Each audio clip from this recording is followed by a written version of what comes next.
cuba plan elok-elok lah. Jangan dikarenakan kononnya bayar sana nak bayar sini, nanti akhir-akhirnya kita tak terbayar dah tuan-tuan kan. Jadi walaupun lepas sembahyang raya kita bayar double, bayar triple, itu semua nanti jadi sedekah, tidak jadi fitrah yang sepatutnya kita keluarkan di bulan Ramadan. Jadi tuan-tuan puan-puan, sidang pendengar Radio Hakim yang dirahmati Allah sekalian, insya-Allah pada hari ini kita akan sama-sama berbincang lagi tentang Ramadan. Ramadan untuk apa sebenarnya?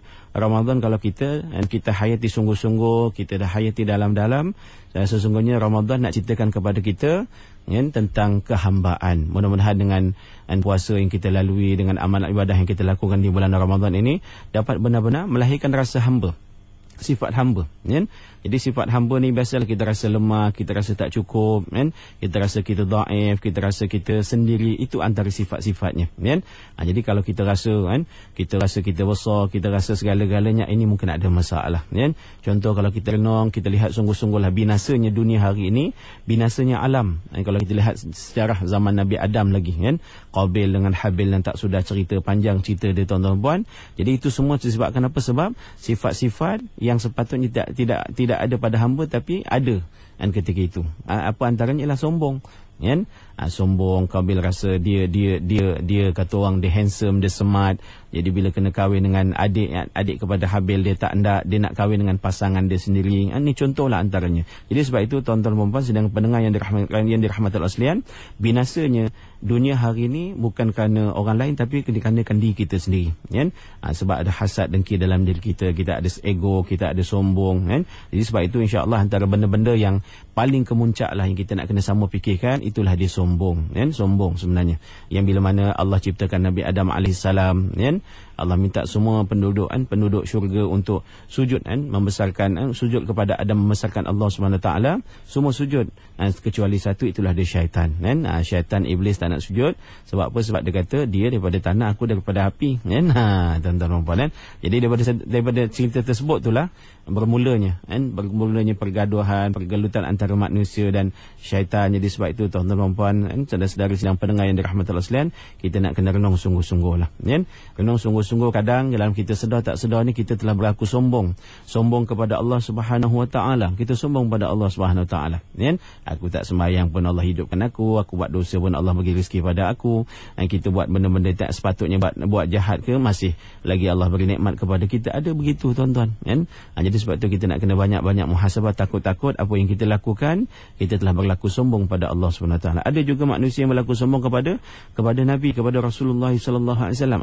Dia pun manusia juga kan. Nabi itu pun manusia macam kita juga. Bayangkan kan. Jadi kebetulan je dia cerita kebetulan dia jadi nabi. Macam-macam ceritalah. Jadi kalau ini ada dalam jiwa kita, dalam hati kita, sebab itulah lahirnya nabi-nabi yang palsu kan. Kalau zaman lepas Nabi wafat tu sendiri pun, zaman Sayyidina Abu Bakar jadi khalifah pun dah lahir dah nabi-nabi palsu. Begitu juga kan sampai ke hari ni pun kalau di Malaysia ni pun ada kan, nabi orang Melayu mengaku dekat Kementerian Haid kan. Itu dia. Sebab itulah, sebab dia ada rasa sombong dengan nabi kita Nabi Muhammad sallallahu alaihi wasallam, sedangkan jauh langit dan bumi. Kita dengan nabi ni jauhnya antara langit dan bumi. Memang betul dia manusia tapi dia bukan manusia seperti kita kan. Memang betul dia makan tapi dia tidak makan seperti kita. Nabi makan bila lapar, berhenti sebelum kenyang. Kita tak lapar pun, kata orang tak lapar, bukan tak lapar, kenyang pun kita makan lagi, Masya Allah kan. Ini kita tengoklah. Jadi jaga kita punya perilaku. Janganlah andai kita buat macam-macam itu, nampak sangat kita ketara kita sombong kepada Nabi kita Nabi Muhammad SAW. Ada juga sombong sesama manusia kan.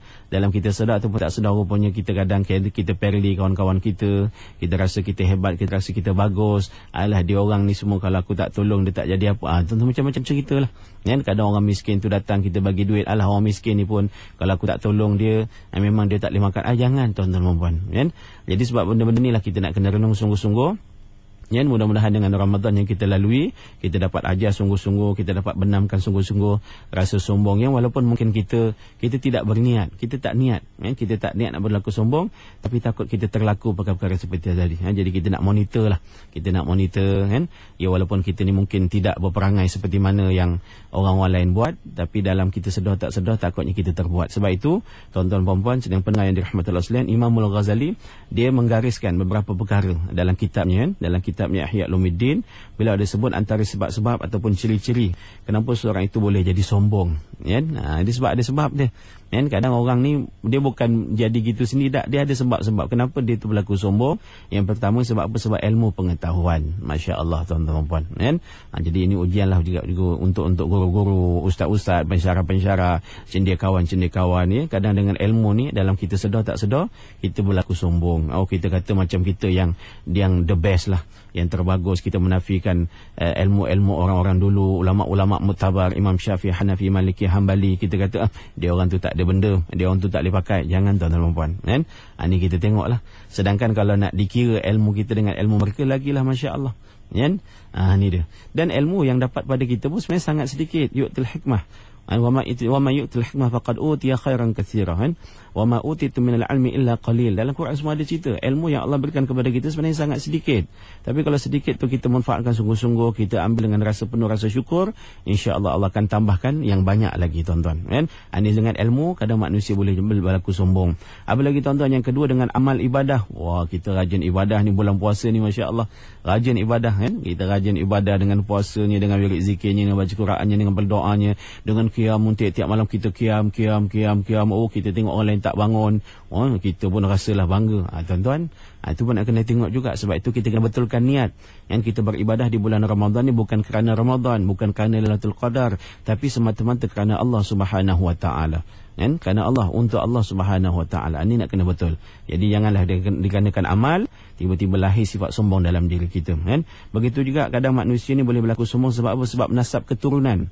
Aku keturunan raja, aku keturunan tuan-tuan dan puan, aku keturunan jutawan, aku keturunan macam-macam lah cerita. Kadang suami isteri pun boleh bergaduh. Tu kalau anak tu pandai, tu keturunan aku. Kalau anak tu tak berapa pandai, tu keturunan kau. Bergaduh tuan-tuan suami isteri. Jangan, kan? Jadi dah sama-sama anak tu datang daripada kita, sama-samalah keturunan kita, kan? Jadi baik ke buruk, itu kita kena muhasabah, kan? Maknanya kalau anak tu teruk, anak tu buruk, maknanya ibu ayahnya kena muhasabah. Kalau anaknya bagus, anaknya baik, ibu ayahnya kena bersyukur. Tuan-tuan dan puan, kan? Ini pun nak kena jaga juga nasab keturunan, kan? Kadang membesar-besar, kau tak tahu aku punya keturunan siapa dia, kau tak kenal datuk aku, kau tak kenal, macam-macam cerita dia sebut sana sebut si manalah, kan? Manalah tuan-tuan dan puan, kita tahu semua benda-benda tadi, kan? Jadi sebab itu kita kena berjaga-jaga juga. Ada manusia antaranya lahir sifat sombong sebab apa? Sebab kecantikan. Kalau lelaki tu handsome lah, kalau perempuan tu cantik, kan? Dia kata dia perfect lah, apa macam-macam lah, boleh jadi modeling sana modeling sini, kan? Jadi akhirnya dia pun rasa banggalah dengan kecantikan yang Allah berikan kepada kita. Walhal Nabi Yusuf AS tu kalau kita baca dalam sejarah, dialah antara yang paling cantik, tapi dia tak sombong, tak bangga, tuan-tuan dan puan. Ini kita tengok, kan? Kita nak kena tally satu-satu ni supaya jangan ada lorong-lorong tempat di mana syaitan dapat gunakan benda-benda tadi untuk apa? Untuk menjahanamkan kita. Ada juga manusia sebab sombong sebab apa? Sebab harta kekayaan. Memang dah kebetulan Allah bagi padanya rezeki, mungkin bukan daripada dia pun, daripada mak bapak dia, daripada harta pusaka dan sebagainya, contohlah. Ataupun daripada kepandaian dia cari duit lah, dia bisnes alhamdulillah berjaya, kan? Jadi dah berjaya, keluar surat khabar sana, keluar majalah sini, keluar dekat TV sana sini dan sebagainya. Dia rasa dia bagus. Banyak pula dia punya anak-anak syarikat sana pecah. Masya-Allah, kan? Jadi sebab itu kita nak kena jaga-jaga juga. Janganlah dikarenakan harta kita boleh berlaku sombong, kan? Ada juga manusia berlaku sombong sebab apa? Sebab kuat, kan? Dia kuat, dia ada, kan? Kata orang memang nampak lah, dan dia punya keperkasaannya tu, tuan-tuan puan, kan? Kalau berlawan sana berlawan sini, kan? Dia menang, kan? Ini pun nak kena beringat juga. Dan antara, kan, satu lagi tuan-tuan puan, antara sebab musabab kenapa seorang itu boleh berlaku sombong dalam kita sedar ataupun tak sedar, iaitu bila mana kita ramai follower, kan? Kita ramai pengikut, kan? Kita ramai pengikut, kita ramai follower, kan? Kalau kita cuba fikir-fikir tuan-tuan, Nabi Nuh AS berdakwah kepada umatnya 1000 tahun. Yang ikut dia berapa orang? 40 pasang. 40 pasang tu maknanya ada berapa orang? Ada 80 orang sajalah. Mungkin kita katalah kita genapkan 100 orang lah, kan? 1000 tahun berjuang, pengikutnya ada 100 orang. Kita baru je buka Facebook, kita punya orang yang add kat kita ada 10,000, ada 20,000. Wah, kita rasa bangga. Itu masalah juga tuan-tuan puan. Kan, walhal apa yang kita bawa mereka pun kadang kita bergosip dalam Facebook, kita duk cerita macam-macam dalam Facebook, lagilah tuan-tuan dan puan kan. Cuma kita tanya pula, oh kau punya berapa, kau punya follow berapa, kau punya ad berapa, oi kau macam-macam tuan-tuan. Jadi walhal benda-benda tadi tu kalau kita tak jaga sungguh-sungguh, dia boleh menjadikan kita salah seorang yang mengikut jejak langkah syaitan. Kita rasa sombong, kita rasa bangga. Jadi sebab itu tuan-tuan dan puan, sedang pendengar yang dirahmati Allah sekalian, marilah kita sama-sama muhasabah. Sama-sama kita muhasabah kan. Mudah-mudahan dengan Ramadan yang telah kita lalui, amal ibadah yang kita dah banyak buat ni, mudah-mudahan dia boleh didik nafsu kita untuk tunduk, patuh, rendah diri pada Allah Subhanahu Wa Taala. Kalau Allah tak beri kita rezeki dekat atas muka bumi ni, pertamanya kalau Allah tak hidupkan, Allah tak jadikan kita manusia, confirm kita tak boleh nak bangga. Jadi kita nak kena syukurlah. Dalam ramai-ramai makhluk yang ada di atas muka bumi ni, Allah pilih kita jadi manusia. Dalam ramai-ramai manusia yang ada di atas muka bumi ini, Allah pilih kita ni, apa dia? Dapat iman, dapat Islam. Dalam ramai-ramai orang Islam, orang beriman di atas muka bumi ni, Allah bagi kepada kita rezeki. Kan? Ada duit, ada makan, ada pakai, ada tempat tinggal. Tengok kawan-kawan kita di Palestin, di Baghdad, di Rohingya, macam-macam lagi. Sama-sama satu agama dengan kita, tapi tengok tidak diberikan keamanan, kedamaian. Jadi kita nak kena renung lagi benda-benda ni tadi. Kan? Alhamdulillah, yang kita pula kalau cerita pasal Malaysia ni, makan bukan makan sikit-sikit, makan memang dahsyat punya makan lah. Kan? Dahsyat punya makan ni, tak lama lagi nak raya ni, kita dah terbayang dah apa makanan-makanan yang akan dihidangkan pula dah. Kan? Jadi nak kena bersyukur, alhamdulillah lah. Maknanya susah payah kita beribadah. Kan? Tak macam Nabi Daud AS, satu hari puasa, satu hari makan, satu hari puasa, satu hari makan. Kita tak, satu hari puasa tu pun puasa sekejap je, 12 jam, 13 jam. Kan? Lepas tu kita makan pula, mengalahkan yang kita puasa tadi tu. Jadi kita fikir-fikir lagi, ya Allah, kasih dan sayangnya Allah pada kita.